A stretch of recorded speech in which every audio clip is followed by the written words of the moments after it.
राजधानी रांची की पुलिस के इंटेलिजेंस पर अब सवाल खड़ा हो गया कि शहर के बीचों बीच एक हत्या हो गई। 15 मिनट तक मारपीट हुई और फिर गाड़ी चढ़ाकर एक युवक को मार दिया गया। इस सब के बीच पुलिस को कहीं भनक तक नहीं लगी। जब रांची से 200 किलोमीटर दूर दूसरे दिन गढ़वा में मुकदमा दर्ज हुआ, तब रांची पुलिस हरकत में आई और इन्हें लगा कि रांची में एक दिन पहले ऐसा भी कुछ हुआ था। आखिरकार पूरा महकमा रेस हुआ और आरोपियों को गिरफ्तार कर लिया। लेकिन यह गिरफ्तारी और पूरी जांच अब सवालों के घेरे में है कि लालपुर थाना क्षेत्र के लालपुर चौक पर करीब 15 मिनट तक नोकझोंक होती रही और यह नोकझोंक करीब 15 मिनट तो सड़क पर हुई, बार के अंदर से शुरू हुई थी 9 बजे के करीब और बाहर 1 बज गया। उस वक्त तक ड्रामा हुआ। आखिरकार एक युवक ने दूसरे युवक पर गाड़ी चढ़ा दी, जिससे उसकी जान चली गई। पूरे मामले में पुलिस ने 3 लोगों को गिरफ्तार किया है। लेकिन चौंकाने वाली बात रही कि पुलिस को सूचना जब गढ़वा थाना की पुलिस ने दिया, तब इन्हें लगा कि शहर में कुछ हुआ है। मामला रोड रेस से जुड़ा हुआ है और बताया गया कि कैसे मून बार के अंदर किसी बात को लेकर 2 गुट में झड़प होती है, नोकझोंक होती है और मामला इतना ज्यादा बढ़ जाता है कि जब बार से बाहर तमाम युवक निकल रहे थे, तो उसके बाद एक एक कर एक युवक का ग्रुप जो है वो लोगों की पहचान कर रहा था और साथ में एक लड़की थी। और उसके बाद तमाम बातें बढ़ती चली गई, नोकझोंक हुई और इसमें अंकित कुमार सिंह पर कार चढ़ा दी गई, जिससे उसकी जान चली गई। इस पूरे मामले में अगर देखें तो रांची के लालपुर चौक के पास कार सवार युवक ने गढ़वा के रहने वाले युवक अंकित कुमार सिंह से मारपीट करने के बाद उसकी हत्या कर दी, जिससे अंकित की जान चली गई। घटना बीते रविवार की रात यानी 4 जनवरी की है, जब रात 9 बजे बार के अंदर विवाद शुरू हुआ था। मृतक गढ़वा के मझियाव थाना क्षेत्र के हरिगावा का रहने वाला है। अंकित अपने साथियों के साथ रांची के लालपुर स्थित मून डिस्को बार में खाना खाने के लिए गया था। इस दौरान अंकित का कुछ युवाओं के साथ विवाद हुआ।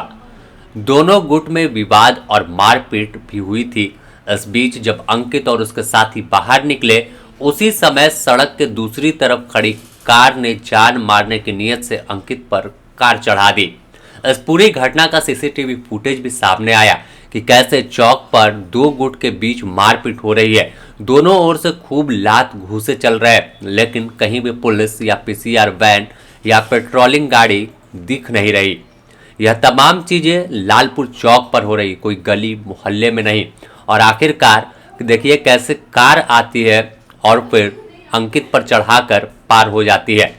उसके बाद अंकित बुरी तरह घायल हुआ। आनन फानन उन्हें सदर अस्पताल ले जाया गया, लेकिन चिकित्सकों ने मृत घोषित कर दिया। इस पूरे मामले पर अंकित के मामा ने सत्यप्रकाश सिंह गढ़वा थाने में 0 एफआईआर दर्ज करवाई और बताया कि कैसे उनके भांजे अंकित कुमार सिंह की हत्या की गई है। पूरा मामला क्या था। दर्ज प्राथमिकी में पलामू के लेस्लीगंज निवासी राजमनीष सिंह के बेटे रामनदीप सिंह, रोशन गुप्ता, अंशुल विक्की खान समेत 4 अज्ञात को आरोपी बनाया गया। और 0 एफआईआर जब गढ़वा में हुआ, उसके बाद रांची केस ट्रांसफर होता है। फिर रांची पुलिस हरकत में आती है और आरोपियों की तलाश करती है। उस कार को भी जब्त कर लेती है जिस कार से चढ़ाकर अंकित को मारा गया था। और पूरे मामले में बताया गया कि कैसे विवाद हुआ था, क्या मामला था और क्यों उस पर कार चढ़ाई गई थी। तमाम बातें तो ठीक थी, लेकिन यहाँ पर सवाल इस जगह खड़ा हुआ कि रांची में हत्या हो गई, कार चढ़ाकर मार दिया गया, सदर अस्पताल उसे ले जाया गया, लेकिन इसके बाद भी किसी भी पुलिस अधिकारी और न थानेदार और ना कोई उनका स्पाई जो गुप्तचर होता है उसे जानकारी लगी कि शहर में एक हत्या कर दी गई। वो भी जैसा फिल्मी स्टाइल में होता था कि कोई विवाद होता है और उसके बाद कार चढ़ा दिया जाता है और रास्ते से हटा दिया जाता है। इन तमाम चीज़ों के बाद अब लोग भी असहज महसूस कर रहे हैं कि रांची में सुरक्षित कैसे रहेंगे। डर डर कर कोई रात के समय जरूरी काम भी होता है तो बाहर निकलता है कि क्या पता अगले चौक पर कोई निशाना ना बना ले और उनकी भी जिंदगी खत्म ना हो जाए। हालांकि रांची पुलिस ने मामले का खुलासा करते हुए कई लोगों को गिरफ्तार किया है, लेकिन इस गिरफ्तारी और पूरी कार्रवाई पर सवाल खड़ा हो गया कि कहानी कैसे चल रही है और कौन इन तमाम चीजों के पीछे है। आखिर पुलिस का गुप्तचर कहां गायब हो गया? क्या पुलिस के अधिकारी अब ओवर कॉन्फिडेंस में हो गए, उन्हें किसी चीज की जरूरत नहीं, और यही वजह है कि शायद जो गुप्त सूचना देने वाले लोग थे वो भी अब पुलिस से दूरी बनाने लगे? तो बने रहें द न्यूज पोस्ट के साथ, इससे जुड़ी और भी अपडेट देंगे।